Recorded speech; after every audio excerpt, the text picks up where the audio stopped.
Okay, so today it's my pleasure to introduce John Edgar. John joins us this afternoon, actually for him, early morning.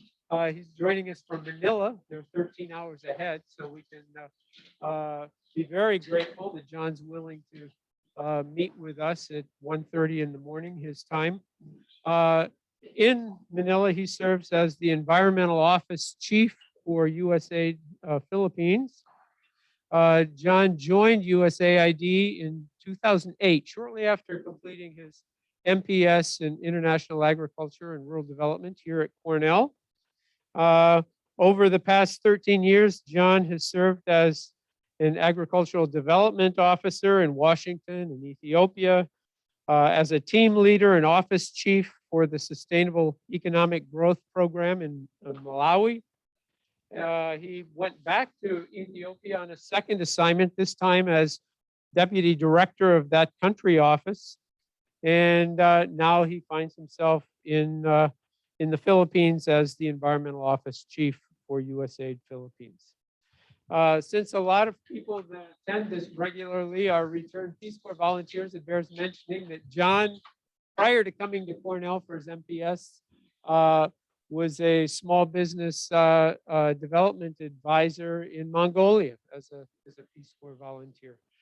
So John, thanks so much for being here. The title of John's talk today is Success and Challenges in Sustainable Coastal Fisheries Management in the Philippines. Thanks, John.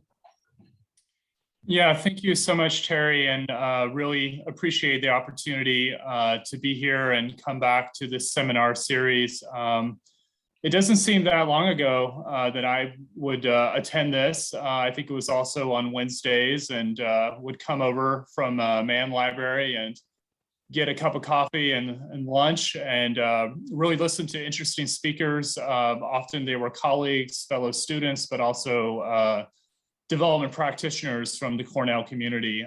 So very grateful for that experience, and very grateful for the exposure and the diversity to all the expertise as well as the interdisciplinary approaches that were promoted through the IARD program, I think, which was very foundational for my USAID career. And working in sub-Saharan Africa on agriculture was very fulfilling and exciting, especially given the Global Hunger and Food Security Initiative and the start of Feed the Future, and being able to be a part of that in Ethiopia as well as Malawi. And I ran into a lot of Cornell classmates and a lot of Cornell alums, both within USAID as well as implementing partners, and also working as a host country government counterparts. So it's a great network. Have really enjoyed my career thus far. Would be happy to speak to any participants about USAID.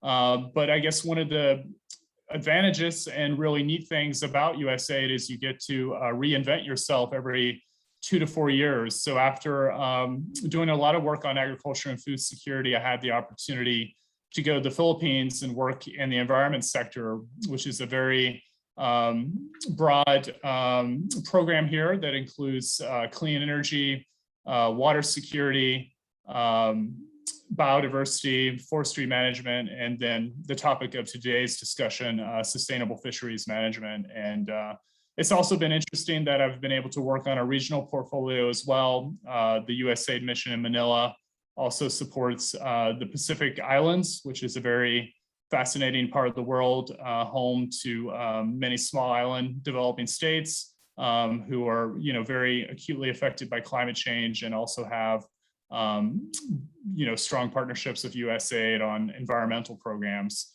But today's topic is around the USAID experience on sustainable coastal fisheries management. And this I thought would be interesting because it touches on a number of issues, economic issues, resource management, climate change, and other socioeconomic concerns. And I think it would be a bit, add a bit of diversity to the seminar series as well.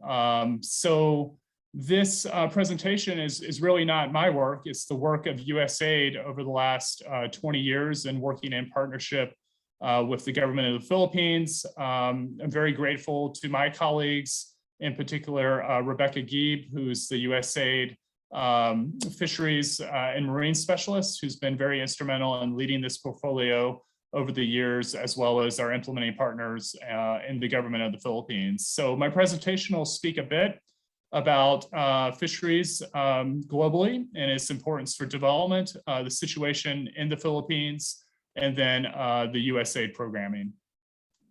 So as I learned this portfolio, I was very interested to learn that fish are actually the world's most widely traded food product. And if you look at the export value of fish, it's greater than the value of rice, banana, sugar, and cacao combined.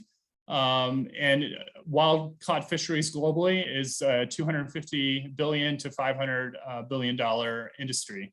Likewise, it has very important health impacts that I think all of us are aware of, but fish are rich in omega-3 fatty acids, which are very important for childhood cognitive development. And then, of course, the consumption of fish and fish intake during pregnancy is associated with better developmental outcomes as well. Here, this graph kind of shows a number of countries within the Asia Pacific region and the level of fish consumption. I think the Philippines annually per capita is around 40 kilograms of fish per year, and it makes up more than 50% of the protein intake. And I think a point that I'll make later on is that fisher folk in the Philippines are often some of the highest incidence of poverty. So as you look at this resource base and it does become degraded and reduced catch really does have a direct impact on food security and nutrition for a large portion of the population. But globally, 12% of the world's population is supported directly or indirectly by fisheries for their livelihoods. In terms of direct engagement in the fisheries sector, 60 million people are in the industry, but there's actually hundreds of millions of people that are also supporting the fishing industry through different activities, including the marketing of fish as well as post-harvest activities. And 50% of seafood workers are women, more involved in the pre and post-fishing activities. And then 90% of the people that are engaged in fisheries are engaged in small scale or artisanal fisheries rather than industrial fishing. Philippines, again, a really fascinating country. It's ninth globally in terms of production of fish. It produces 4.65 million metric tons annually with value of approximately $5 billion.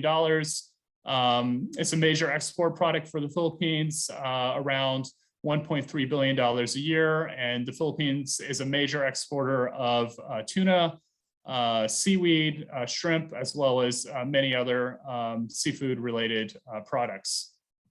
I think everyone's aware of the location of the Philippines. It's located in the Western Pacific. It's in Southeast Asia, but it's a very strategic location. It's an island archipelagic nation of more than 7,000 islands, 110 million people. It goes all the way to the north to Taiwan, and to the east is the Blue Pacific, and to the south is maritime borders with Indonesia and Malaysia, and then to the west is the West Philippine Sea and the South China Sea. So the overall exclusive economic zone of the Philippines is twice the size of its landmass, probably at least. It's the fifth largest coastline in the world. And it's a real challenge, as you would imagine, to manage these resources and have proper enforcement of fisheries activities across such a large area. But there are many positive efforts ongoing, including the recent demarcation of 12 fisheries management areas, which will be guided by science-based approaches to fisheries management. and really move beyond the jurisdictional boundaries of municipalities and provinces for the management of fishery resources. But, to be honest, I think the state of fisheries in the Philippines is not particularly rosy. If you look at the last 2 or 3 decades, the volume of fish production and catch has really stagnated or gone down. 75% of the provinces now produce equal or less fish catch than they have over the subsequent decades. And there's also, if you look at reef fisheries, which are very important for artisanal small-scale fishing, it's some of the lowest yields in the world. So you have a growing population, and there's less fish to go around. And at the same time, coastal habitats are being degraded, through overfishing, illegal fishing, of course, the impacts of climate change and other human activity as well. And as mentioned, fisherfolk in the Philippines are among the poorest of the poor. And I think 4 out of 10 are in poverty, and fisherfolk often fall in the lowest quintile of wealth. So there's certainly a lot of challenges, and those challenges are compounded by climate change. And this is certainly an area of needs for greater research and knowledge, but global models predict that climate change will result in further declines in fishery productivity in the Philippines, exclusive economic zone, by 2050. Those declines could be between 9 to 24%, depending upon the rate of global warming moving forward. In 2017, USAID with the Bureau of Fisheries and NOAA conducted a study to look at the 58 top commercial marine species and the impacts of climate change on those species. And it was estimated that all of them would experience reductions related to climate change, including suitability of habitat, local extinction, which would really affect the growth and survival of those species. So, with those concerns and challenges, would like to talk a little bit about what USAID is doing in the Philippines. And I should note that USAID, we just celebrated our 60th anniversary on November 3rd. USAID was founded by John F. Kennedy in 1961, and we've I think worked in the Philippines throughout that whole period. Of course, very close people-to-people ties with the Philippines, a close development partner, and the Philippines and the US are treaty allies. And this program that I'm going to discuss today really builds upon many years of partnership. And our current activity is called the USAID Fish Right activity, which started in 2018 and will run through 2024 or 2025. The implementing partner is the University of Rhode Island Coastal Research Center, and it works in partnership with the University of Philippines Marine Science Institute Foundation, Silliman University, and a broad range of Philippine NGOs with an overall objective of improving the governance and management of fisheries resources, increasing fish biomass, basically fish productivity. We work in specific key biodiversity areas, and that includes Palawan, which is kind of the ecological frontier and the kind of the most productive fishery area of the Philippines, located out in the West Philippine Sea. I was talking to Terry Tucker before the discussion this morning, and I understand that Cornell has a very long history working in the Visayan region. We also work in the Visayan Sea, as well as South Negros. So the funding from USAID for this activity is directive funding from the US Congress for biodiversity. And this funding needs to address direct threats to biodiversity and globally significant areas of biodiversity. And the Philippines is considered one of the 17 most mega biodiverse countries in the world. And we're also located in the Coral Triangle, which is really the global epicenter of marine biodiversity. So we utilize a number of approaches that I'll elaborate on, but it includes capacity building on fisheries management, partnership development with the private sector, supporting sustainable seafood value chains, and of course, the incorporation of science and technology for management, as well as combating illegal, unreported and unregulated fishing.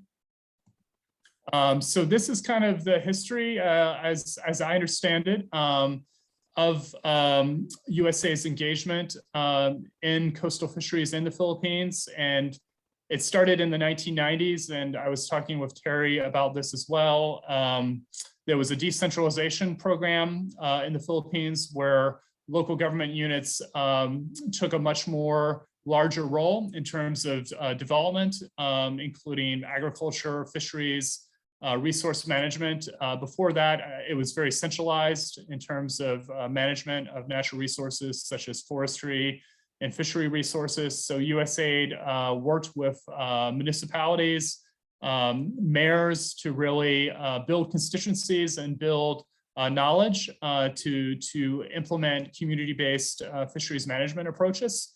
And those are really still a hallmark of USAID's work in the Philippines, but we have expanded that and adopted a term of art now, which takes these to a larger scale. And we use the term ecosystem-based approaches for fisheries management, which really looks to balance important conservation needs within communities, but also really understanding that communities depend upon these resources for their livelihoods, and they need to be sustained over time. But there needs to be a balance between management measures, harvest controls, right sizing of fishing, using of appropriate gears, and of course, seasonal closures, all of course informed by science and data where possible. And I think different than maybe America or Europe, this is not species specific. This is really encompassing the whole coastal and marine ecosystem. So one of the approaches under the ecosystem-based approach for fisheries management has been the establishment of marine protected areas, which are critical to protect areas for spawning and growth of fish. And the Philippines has been able to establish over 1,800 marine protected areas throughout the country. And there's a support network from both government as well as universities and NGOs that really have nurtured marine protected areas. Some are doing very well and have grown in size and even formed networks of marine protected areas, which really expands the critical habitats that are being conserved. But at the same time, some of these MPAs are perform less well and maybe exist on paper and aren't really achieving the intended results. One of the very important principles of the conservation program and of USAID is really aligning conservation with economic opportunities and incentives. If we're going to be supporting improved natural resource management and conservation enterprises, we really need to have the strong economic market signals to support that. So given the challenges that I've mentioned regarding fisherfolk and the challenges that they face regarding livelihoods, just like we work in other parts of the world, we've supported programs with microfinance as well as village and community savings groups that support fisherfolk to diversify livelihoods and start small businesses, which is critical to meet basic needs, especially if you're working with the community to potentially limit access to fishing areas or limit the number of days of fishing. So that's definitely a key enabler. Moving up the value chain, there is certainly global trends and trends within the Philippines and greater consumer demand for sustainably sourced seafood. So we do work very closely with the hospitality industry, with supermarkets and other industry players to promote sustainable seafood sourcing. And related to that and the capital to kind of make those investments, USAID has partnered with a social enterprise fund called the Malloy Fund, which has a $17.5 million loan guarantee program targeting Indonesia and the Philippines, and really looks to invest in sustainable seafood enterprises.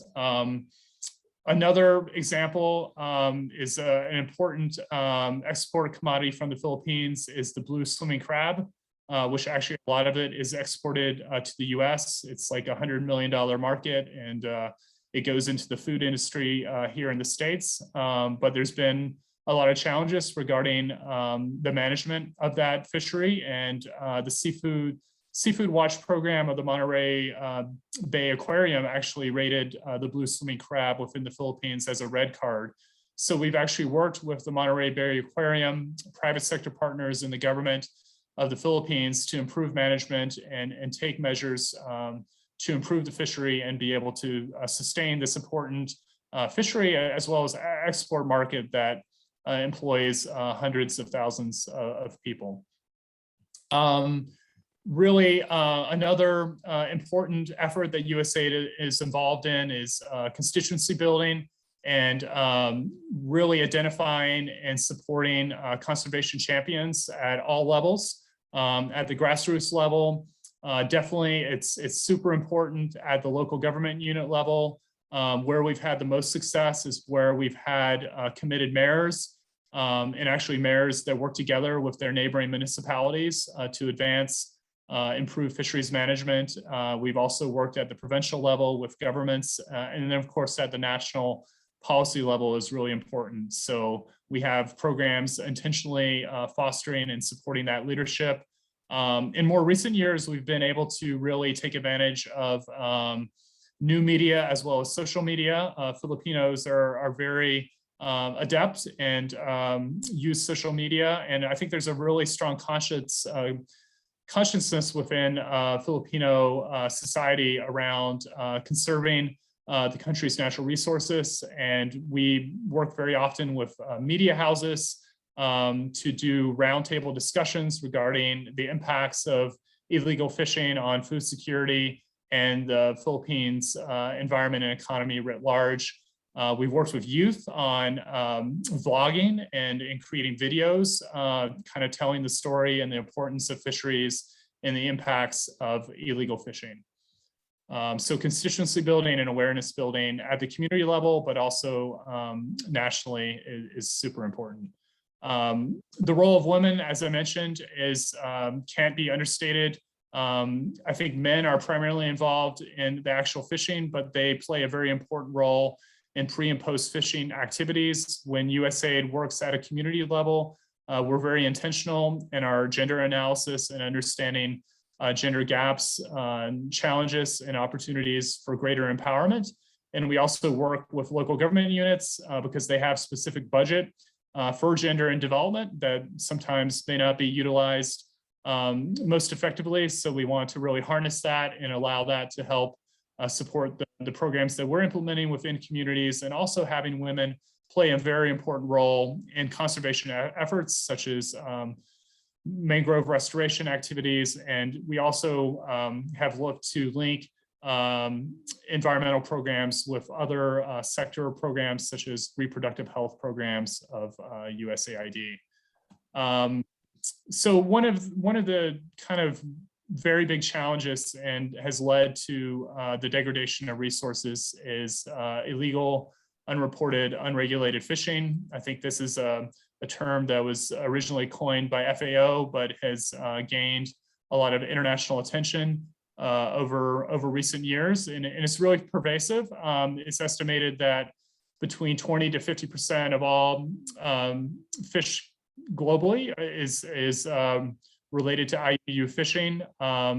It's a low risk and often high return endeavor because of weak governance and poor enforcement capacity throughout the world, and including in the Philippines. And it has a broad range of manifestations. Of course, we hear a lot about distant water fleets and fuel subsidies, of countries and boats that are traversing the oceans, looking for opportunities to poach in foreign waters, but it's also within communities. It could be your neighbor who's doing dynamite fishing or using inappropriate gear or fishing out of season.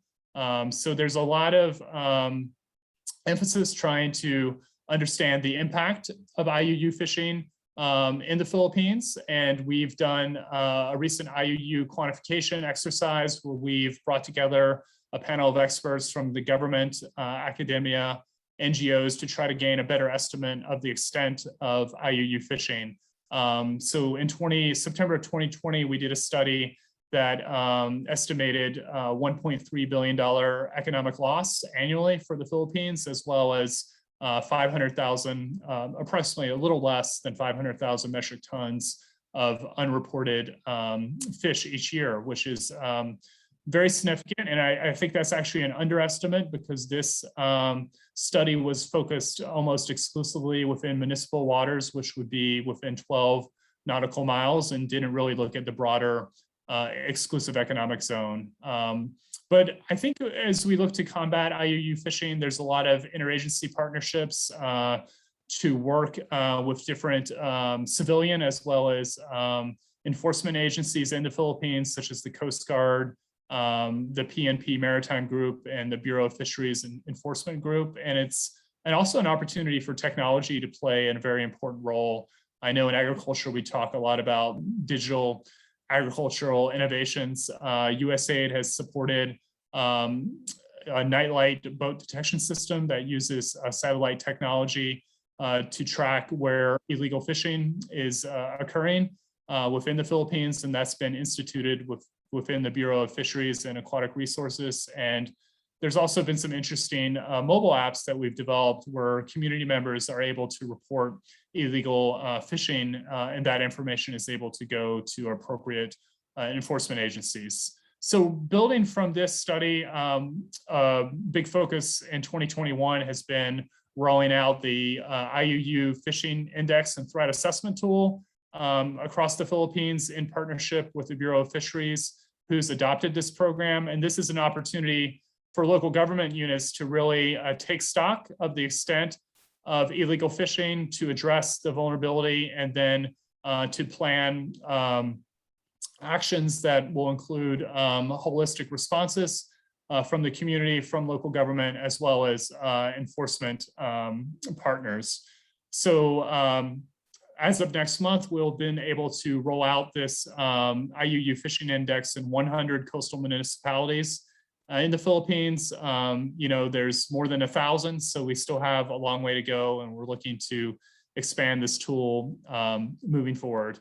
Climate resilience, I think, is going to be an area of increased focus, but USAID is supporting the Department of Agriculture. Actually, the Bureau of Fisheries falls under the Department of Agriculture, National Fisheries Research and Development Institute, to use data to develop adaptive management capacities and actions for critical species that are affected by climate change. And we're also conducting localized climate vulnerability assessments, and then, as mentioned, working on mangrove restoration activities. And the Philippines has lost a large amount of mangroves over the last decade, both in terms of value and hectarage. And mangroves provide important ecosystem services to bolster against shocks from typhoons, frequent typhoons and tropical storms, and also are very beneficial for climate mitigation as well.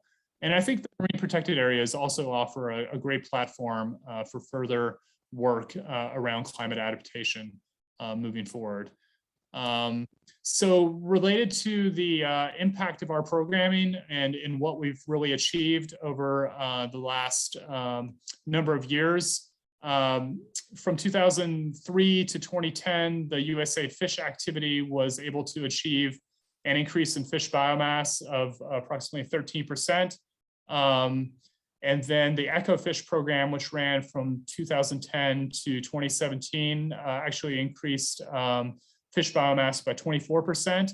And this was not nationally, because I've mentioned the trends nationally are are not as promising, but this is within key biodiversity areas where USAID activities were implemented. And then under the current fish right program, we have a target of a 10% increase in fish biomass. And you may say that's less ambitious than our past performance, but we're really trying to work at a larger scale and to have a greater impact.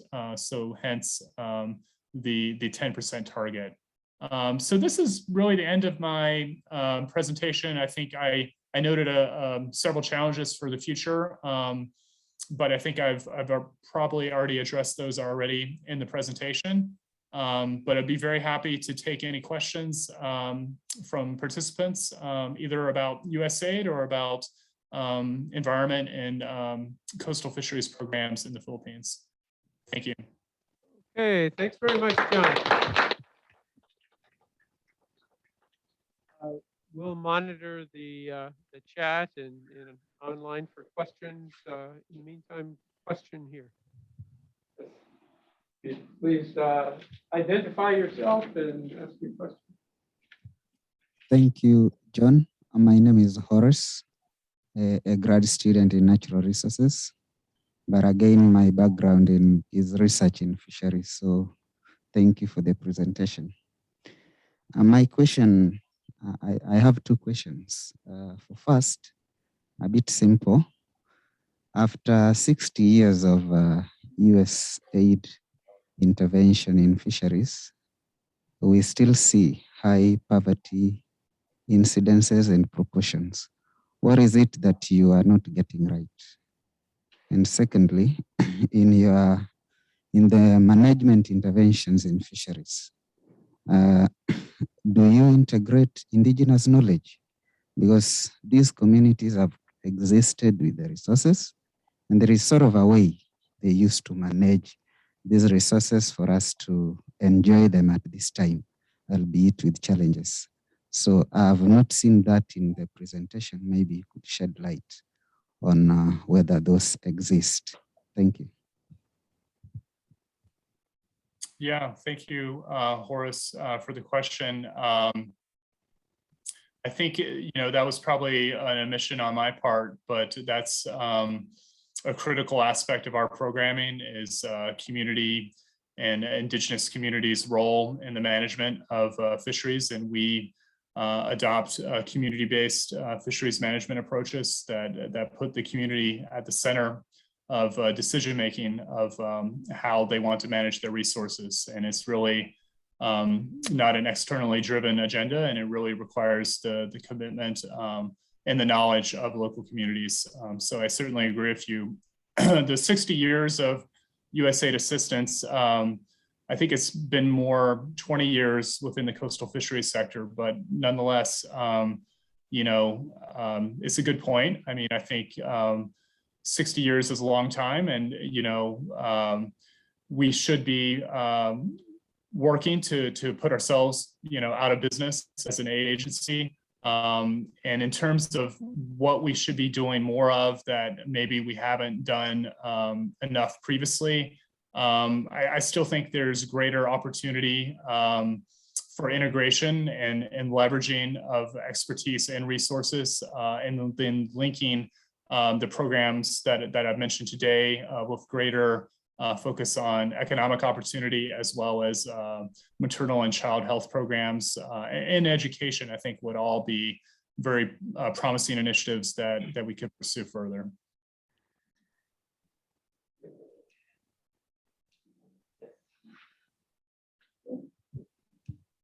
Hi, thank you for the presentation. My name is Samir. I'm in the MPS Global Development Program. I have a question on the IUU fishing.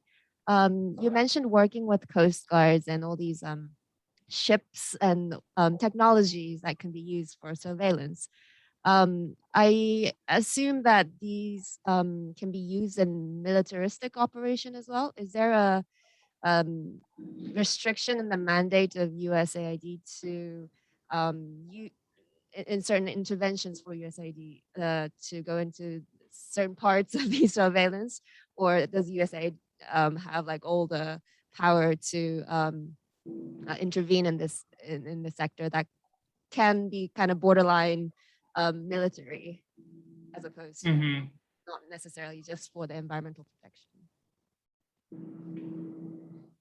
Yeah, that's a great question. And I think our role is more facilitative and really ensuring the strong sharing of information and sharing of science and data between institutions like the Bureau of Fisheries with their counterparts within the Coast Guard, or if they work with the Philippine National Police. And there is an effort to kind of bring together a fusion center, the National Coast Watch Center in the Philippines, to bring together all the relevant entities. And we have a role facilitating that. But very good question regarding our direct engagement with military or law enforcement. And there are prohibitions within that, within USAID. There's vetting that we have to complete if for any training activity or any support that we provide to law enforcement agencies. So before that can move forward, we would have to do extensive vetting of both the organization as well as the individuals that would be supported.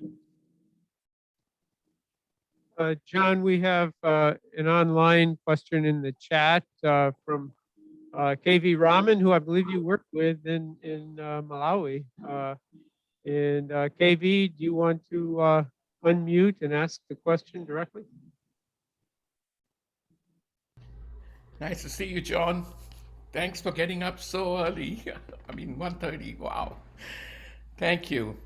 No, I had, two observations. One is the CGIAR Center, which is in the region, the World Fish Center. I may have missed, but this year they were given the World Food Prize. And I was just wondering what sorts of arrangements you have, and have you had any challenges or opportunities, constraints with working with the CG Center? And then my second follow-up question is, if you're already supporting the CG in a big way, also the University of, I think you mentioned a US university, which is also working in Philippines, opportunities which you see for our students, to get engaged in the Philippines via internships, externships. It could be online or digital because of the pandemic now. Any observations in that area would be great, Mm-hmm. Well, And thank you, thank you. and great to see you, KV. I'm glad you were able to join this afternoon. To be honest, I have not worked with the World Fish Center. I obviously noted the prize that you mentioned, the World Food Prize. I may be wrong, but the World Fish Center may have a stronger mandate for aquaculture, which hasn't been as strong of a focus or a focus of our programming. But I do know that they do have a lot of very important programs in the region. But we haven't worked with World Fish, at least with the programs in the Philippines. USAID globally, I think, certainly collaborates. In terms of, the Philippines, I mean, I think there's a lot of opportunities for you guys to really do more, just because you have such an incredible brand and history of work that goes back a very long time with the University of Philippines, Los Baños, the leading agriculture university in the Philippines, if not in Southeast Asia. The CIRCA, Southeast Asia Agriculture Research Center, is also based in Los Baños and Erie. And there's a very strong alumni group here. A lot of them are political leaders of the country as well, and would be very keen to see more engagement from Cornell. So I think looking at university partnerships, and Terry was even talking about how he was working with state colleges and universities at the provincial level. I think, with a bit of effort and research, there could be a lot of opportunities that could be identified. And, agriculture is still very important for the Philippines. In some ways, the economy is transformed to a more service economy, but there still requires a lot of advancements within the agriculture sector that I think Cornell could assist with. Thank you, John, and good luck. Thank you so much for being here. My name is Emily. I'm in the MPS Global Development Program. I'd love to hear just a little bit more. I know it's not the main focus of your talk, but the process of getting in, being a foreign service officer with USAID, what that process looked like, and maybe some of your other past experiences, like working with Mercy Corps or the economic growth work in Ethiopia, whatever you're willing to share. Yeah, definitely. And would be happy to follow up additionally on that. I think USAID is going through a period of increasing the number of foreign service officers, and it's gone through different waves of how we've been able to sustain and build the foreign service, which is basically the cadre that works overseas within our missions. I think if you looked, there was a speech actually Samantha Power, our administrator, made at Georgetown last week, where she gave some very specific targets in terms of how she looks to build the USAID workforce, including the foreign service. So it is my impression that we're looking to hire and to build out that expertise. And we have certain backstops within the agency, such as agriculture, environment, education and health, and some generalist positions as well. So I think the program for new foreign service intake is called the Career Candidate Program, Career Candidate Corps, or C3.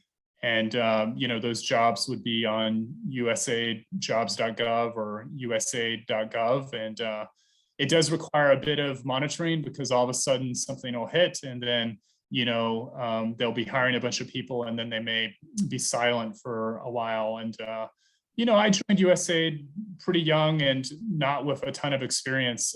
So I would definitely encourage anybody, even at the MPS level, who's finishing up and looking to start in the field, not to shy away from looking at USAID. But there's other opportunities at USAID through the AAAS fellows, which a lot of people with a scientific background are able to join the agency, as well as presidential management fellows and numerous other contractor, other hiring mechanisms.